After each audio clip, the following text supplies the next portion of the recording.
RTP. Está con nosotros Juan Carlos Izquierdo Lara, eres CEO de Orion Cyber Security. Vamos a hablar sobre la ley de fortalecimiento de ciberseguridad. Hay varias cosas que tomar. Esta ley, esta aprobación dada por la Asamblea Nacional llega tras varios pasos desde el 2021, 2022, en los cuales el país ha caminado hacia pues un fortalecimiento en esta materia. Bienvenido a la mañana en RTP, gracias por acompañarnos. Muchísimas gracias a ustedes, un gusto estar acá. Me gustaría iniciar primero, antes de rebobinar un poco de los pasos que hemos tomado como país y también el Parlamento en temas normativos, en ciberseguridad, qué tan expuesto estábamos o estamos en materia de ciberseguridad. Una de las razones, por ejemplo, que tomaba el Parlamento y el mismo oficialismo y gobierno para impulsar este proyecto era que somos el país con mayores ataques en la región, con mayores ataques de ciberseguridad. ¿Qué tan expuestos estamos y somos en esta materia? Hemos sido bastante impactados. De hecho, la historia nos dice que, por ejemplo, han habido casos en donde el asunto se ha puesto mucho más álgido cuando fue la expulsión de Assange en la Embajada de Ecuador en Londres. Lo que sucedió fue que empezamos a recibir muchos ciberataques en función al hacktivismo, producto del apoyo a Julian Assange. Hemos tenido casos como el de CNT, que fueron casos muy impactantes y que eso ya ha tenido algunos años de historia. Sin embargo, por ejemplo, cuando ya nosotros tuvimos ataques de ese tipo, ya empezamos a tener esta especie de resiliencia o ya empezamos a aprender de los errores. Y sucedió casos como el de Costa Rica, que hace 3, 4 años aproximadamente atacaron al Ministerio de Hacienda, que es el símil del SRI. Costa Rica no estaba preparado y nosotros lo estábamos un poquito porque ya habíamos tenido incidentes de esa categoría. Hemos tenido ataques a banca, a cooperativas, a entidades privadas, entonces lastimosamente hemos aprendido del error, hemos aprendido del impacto, pero en términos generales nosotros definitivamente somos uno de los países más atacados de la región. Y en ese sentido, ingeniero Izquierdo, ¿cuáles podrían ser, digamos, el diagnóstico que usted podría evaluar de Ecuador? Es decir, ¿cuáles son los principales problemas y de qué manera estos principales problemas, que entiendo vienen con condiciones exógenas, de qué manera deberían atacarse y que realmente sea algo que pueda sostenerse desde una política pública que dure buen tiempo, considerando la volatilidad de estos crímenes, ¿no? Porque hoy operan de una forma, mañana encuentran otra manera de insertarse, por ejemplo, en sistemas financieros. ¿De qué manera podríamos tener mayor previsibilidad de esos temas?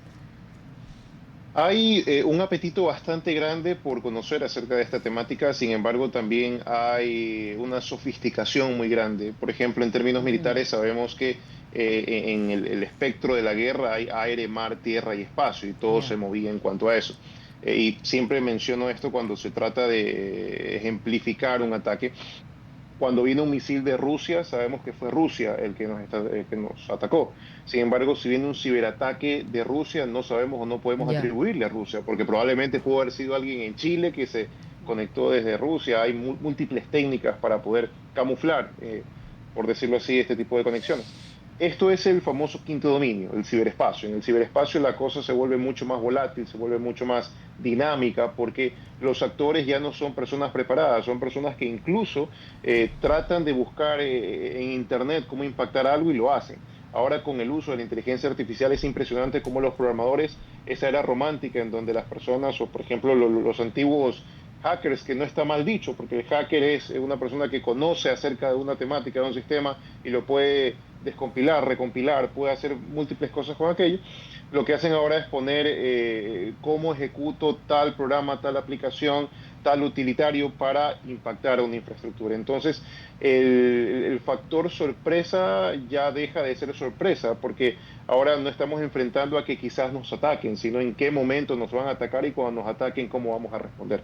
Ingeniero Izquierdo, y ahora sí voy con la sustentación de lo que señalaba al inicio de la entrevista, ¿no? El tema de cómo hemos avanzado o hemos ido implementando ciertos candaditos para bajar estos niveles de ataque. Primero, la Ley de Protección de Datos, luego se vino la Estrategia Nacional de Ciberseguridad en el país, si no me estoy equivocando, 2022 o 2021, y ahora esta ley que ya fue aprobada. ¿Qué falta ser un país pues al 100% blindado ante esta nueva modalidad de ataques?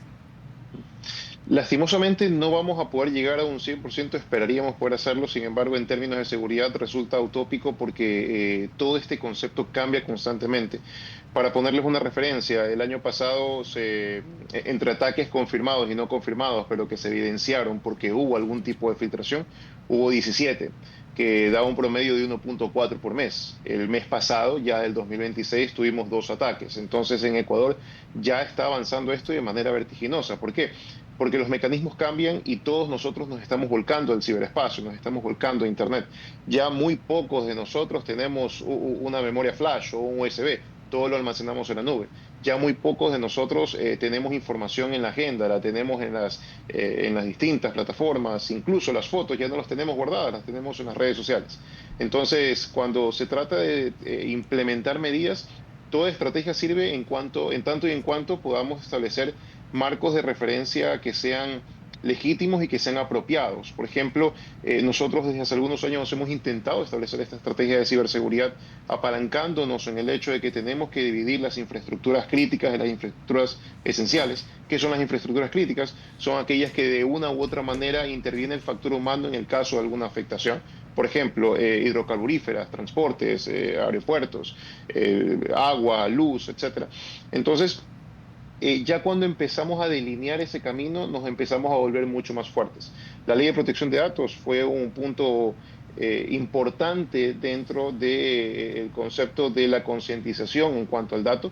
Sin embargo, la ley de protección de datos es una ley que en Europa tiene, no sé, creo que son 30, 40 años, el GDPR, y acá lo estamos implementando un tanto rápido. Ya han habido sanciones en cuanto a la ley de protección de datos. Y falta uno que otro reglamento también que modificar. Exactamente, de hecho la nueva ley de ciberseguridad modifica, hay una reforma justamente de la ley de protección de datos, porque hay muchas cosas que se están en este momento viendo que no se habían considerado hace 2 años. Por ejemplo, en términos de inteligencia artificial, nosotros hace 5 años no teníamos lo que tenemos ahora en inteligencia artificial. ¿Qué pasa después de 2, 3 años? ¿Vamos a tener que reformar lo que está sucediendo? Actualmente este tipo de leyes, como la conocemos, no pueden ser estáticas, tienen que ser muy dinámicas en función a lo que está pasando en el ciberespacio.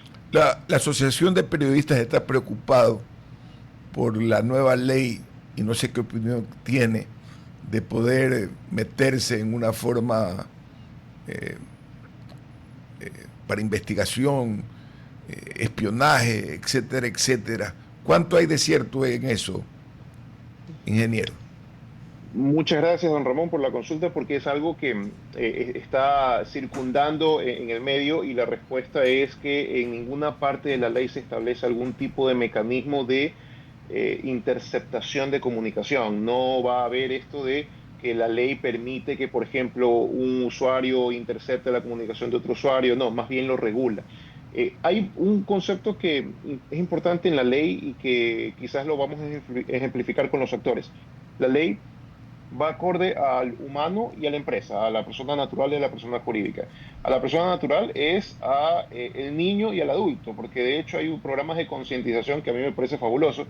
Por ejemplo, se trata de términos de grooming, que es el acoso digital de adultos hacia niños, que hasta hace poco, bueno, sí está tipificado, pero hasta hace poco ni siquiera se lo conocía como nombre, simplemente era un ser humano, un señor que estaba contactando a un niño. Para el adulto, en cuanto a la protección de sus datos, no tan solo datos personales, sino también los datos que pueden resultar sensibles. Para empresas, por ejemplo, para colegios de periodistas, no es tanto el hecho o la obligación perdón, el hecho de sentirse, no sé, hasta cierto punto con miedo de que vayan a interceptar las comunicaciones o que vaya a coartar la libertad de expresión. Al contrario, lo que hace es que si, por ejemplo, hay algún tipo de empresa que tiene mi información y esa empresa llega a ser atacada, ellos tienen la obligación de notificarlo, de tal forma que ya no hay ese, no sé, quizás ocultismo de si es que una empresa es atacada, por reputación no lo menciona y mis datos pueden estar exfiltrados. Pero en términos de ley, no hay ninguna parte en donde dice que haya el derecho de interceptación o el derecho de apropiarse de la información y utilizarlo para otros fines.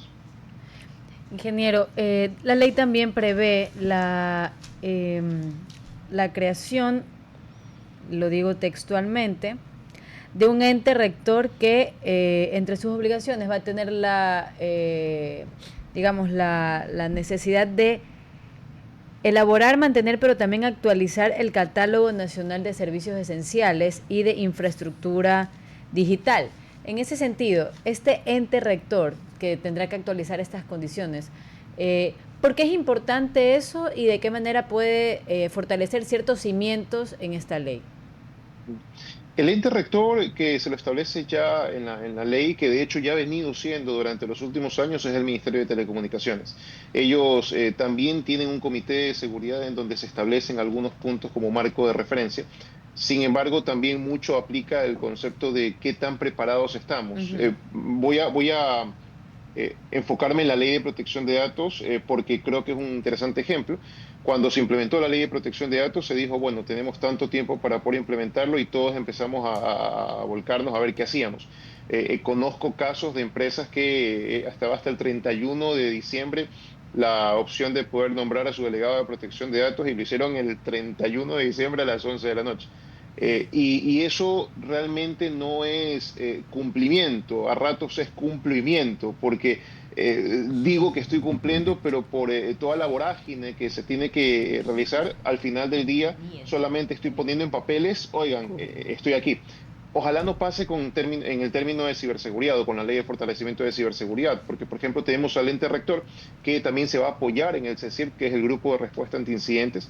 Ellos van a ser los encargados de recibir las notificaciones o van a recibir los boletines de estas empresas públicas, privadas, que tengan algún tipo de afectación. El problema está, y de hecho leyendo un poco la ley, el problema está por ejemplo en los tipos de infracciones, leves, graves, muy graves. En la parte leve, por ejemplo, hay una sección en donde dice que se considera una infracción leve si es que la empresa no emite informes periódicos o no emite boletines respecto a cómo está su estado. Nosotros enfrentamos ataques siempre. De hecho, por ejemplo, nosotros como empresa de ciberseguridad enfrentamos ataques a diario y los contenemos a diario. Entonces, eso tentativamente nos va a obligar a reportarlo día a día. Quizás eso no está todavía muy detallado. Por ejemplo, para las personas naturales, entiendo que los funcionarios públicos tienen multas de salarios básicos, 10 salarios básicos, 15 salarios básicos, 20 salarios básicos. Y esto es por algún tipo de acción u omisión en cuanto a la implementación de estrategias de ciberseguridad. Sin embargo, he escuchado muchísimos casos, nosotros tratamos mucho con clientes por estar en el mercado de ciberseguridad y de ciberinteligencia, que el principal motivo para no implementar estrategias, implementar soluciones, porque definitivamente nos tenemos que apalancar en soluciones, es la falta de apoyo y la falta de recursos. Yo no creo que porque venga la ley, porque se nombre un ente rector, cambie el que se tenga ahora más recursos. Entonces va a haber un desafío muy interesante entre lo que se está estableciendo como un ente rector y la capacidad de todos estos actores para saber cómo implementar estas estrategias y no tener hasta un 1.5 de sanción sobre el volumen total de ventas. Es mucho más grande, es el 50% más grande de la Ley de Protección de Datos. Ingeniero Izquierdo, definitivamente quedan muchas más preguntas en el tintero por hacer, sobre todo por las normativas también que modifica ahora esta ley. Son al menos 6 normativas, usted ha mencionado algunas de las que tendrán que ser reformadas con esta nueva ley ya aprobada por el Parlamento. Le agradecemos muchísimo y seguramente pues nos estaremos convocando en una próxima ocasión. Muy amable. Era un placer, muchísimas gracias por la invitación. A usted por su presencia. Vamos al corte comercial. RTP